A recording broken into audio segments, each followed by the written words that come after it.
আমার শ্বশুরে আমার ঘরে আইছিল রুমের ভিতরে আয়া পরে আমার বিভিন্ন জায়গায় হাত দিছিল, বুকে আরও বিভিন্ন জায়গায় হাত দিছিল। তারপরে আর আমি উঠলাম, ওঠার ফাল দিয়ে ওঠার পরে আমার শ্বশুরে আমি জিজ্ঞেছিলাম যে আব্বা আপনি কী করছিলাম। পরে আমার শ্বশুরে আমার মুহে সাফা দিয়ে দইরা তারপরে আমার হ্যান থেকে নিচে তার রুমে নেওয়ার পরে আমার সাথে দর্শন করে জোর জবরদস্তি করার বাদে আমার সকালে আমার স্বামীর আমি ফোন দিয়া কইছিলাম।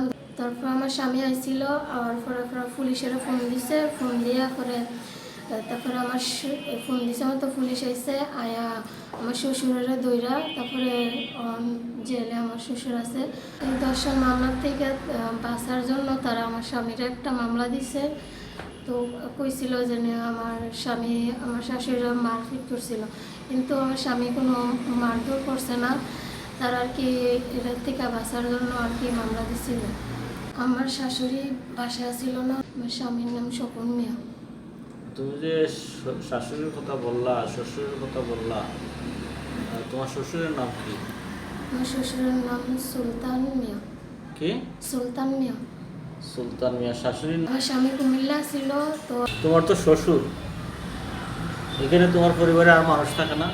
আসছিল আমার বাসুরেরা, আমার মাইজম বাসুর আসছিল। তো তিনি আসছিল আর কি একটু দূরে আসছিল, মানে রাইতে আসছিল জানি। তো তারা আর কি শব্দ শুনছিল না, মানে আমার জানি মুখ সাফা দিয়ে ধরে রাখছিল। আর তারপরে ফ্যানের যে ফ্যান জানি সারা ছিল ফাঁকা, তো ফাঁকা সারা ছিল দেখে আর কি শব্দ না গেছিল না। তো তারপরে যখন কি সকালে তারপরে আমি আমার স্বামীরও পাওয়ার পরে তারপরে আমি আমার জালেরও কইছিলাম।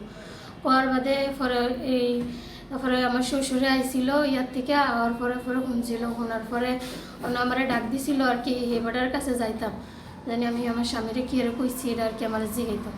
তো ডাক দিছে মতো পরে আমি গেছি না দেখে পরে ঘর থেকে বাইরে পরে আমার কয় যে আমি কি এবারের ভাত খাবো নি। পরে আমি কইছি যে হ্যাঁ আমি খাবো। বাচ্চা তুমি কেমনে এবারের ভাত খাও আমি তোমার দেখাবো। শ্বশুর লাগে সম্পর্কে একজন বৃদ্ধ মানুষ তোমার সাথে কি সে জবরদস্তি করে পারবে? আমি এমনি তো আমার শ্বশুরেরা অনেক ভয় পায়, আর আমার শ্বশুরের দাওলে আসছিল। এবারে একটা দাও আছে এবারে, তো এবারে দাওটা লয়ে আসছিল, কইছে যে তুমি যদি সিল্লান দাও তাহলে আমি দাও দিয়া তোমার মারালাম।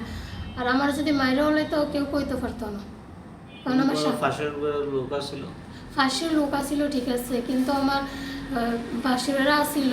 তো আমারে যদি রাইতে মাইরা লইতে বেটা, তো আমার বাসুরেরাও কেউ কইতে পারতো না। আর আমার বড় বাসুর তিনি তো কুমিল্লা আসছিল, আর আমার স্বামীও কুমিল্লা ছিল। তো আমার শাশুড়িও আসছিল সিলেট। তো তিনি তো আমি আর আমার শ্বশুর ছাড়া তো আর এই রুমে কেউ নাই। এবার আমি আসলাম কুমিল্লাতে, আমার বাদে বিষয়টা আমি দেখলাম সততা হওয়ার বাদে আমি পুলিশে জানানোর বাদে এবার আমার বাপকে সততা পাই এবারে রয়ে গেছে পুলিশের ধরে। তোমার নাম কি? স্বপন মিয়া।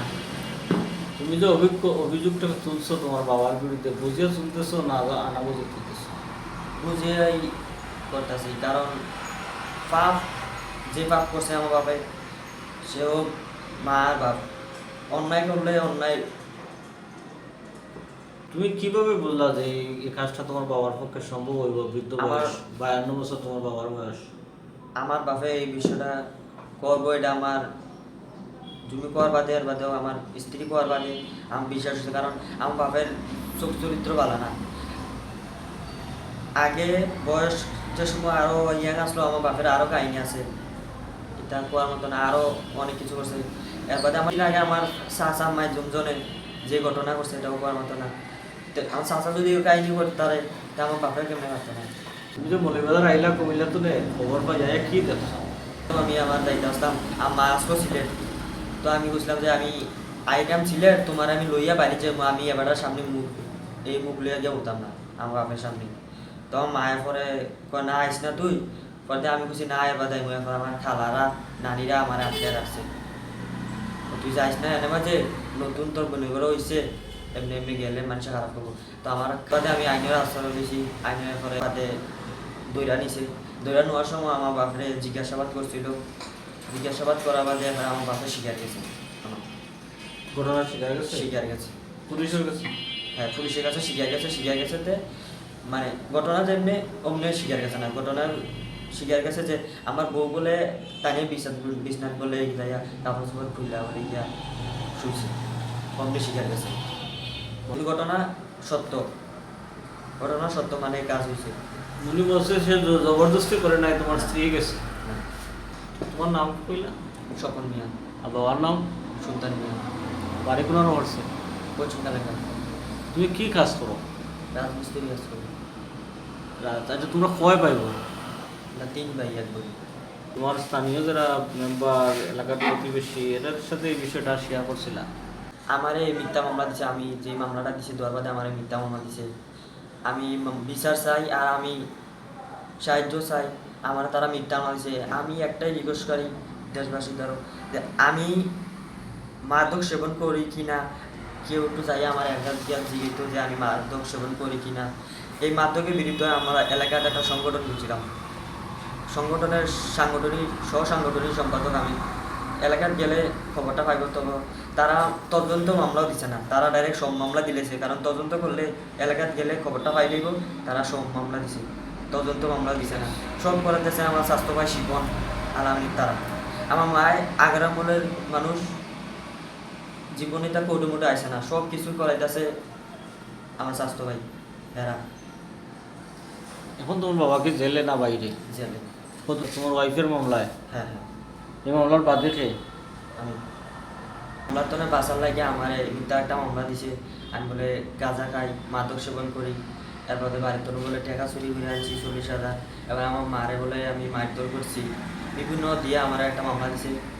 এরপরে তারা আমার হুমকি দিচ্ছে যে মারা বলছে একটা করে সবাই আমার মামলা দিব, আমার গোষ্ঠী সবাই একটা করে মামলা দিব, বা আমরা যদি সবাই যদি তোরা একটা করে মামলা দিই, তুই মামলা কেমনে চালাইবি? এর চেয়ে ভালো মামলাটা ফেস করিলে আমরা এটা পারিবারিকভাবে এটা বিষয়টা সমাধান করে দিই। আমি বলছি না, আমি যখন সর্বপ্রথম আমি আমার মারা জিগেছি, আমার বোনকে জিগেছি, তারা আমার লগে ইয়া করছে, উল্টাপাল্টা মারছে, আমার বিষয়টা গুরুত্ব দিচ্ছে না তারা। আমি আইনের আওতায় গেছি, আমি আমার আইনে যা বিচার করে তাই আমি তো আমার এই মামলা দিছে। আমি মামলা 10 তারিখে আমার হাজিরা, আমি মলিবাজার আমি আওয়ার মতো বিষয় না, তারা যে আমার হুমকি দিছে। আমি লুকাইয়া মলিবাজার আজকে আইছি, আমি আবার মলিবাজার তো লুকাইয়া আমি যাইতে হইব।